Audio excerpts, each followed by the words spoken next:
All right, so Cambria is also green friendly. We're much better for the environment than a lot of other products. And what you'll see is we actually have an NSF rating and a Green Guard rating. This slab in particular is called Buxton, and it's also made of recycled material. What's really important to know is that it's made of recycled Cambria content. So we're not adding any fillers to this product.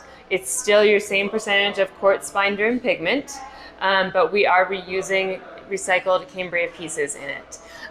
One of the other benefits of quartz is you are not having to seal it regularly, so you're not using those chemicals that go off into the environment regularly.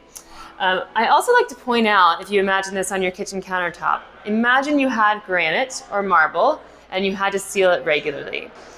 You have to seal it regularly, so that means throughout that time it's coming off somehow.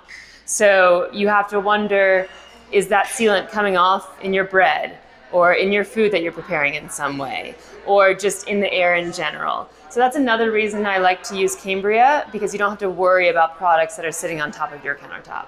So in order to clean Cambria, very easy because it's non-porous. All you really need to do is use soap and water. Very easy. I put a little Dawn into a spray bottle, add some water to it, and you're good to go. You don't need to buy any fancy products, and you also never have to seal Cambria. And I think that's very important when you're considering cost. When you're looking at things like marble and granite, you want to factor in that you will have to seal those very regularly. So not only cost, but also time consuming. So this is a much easier product to deal with.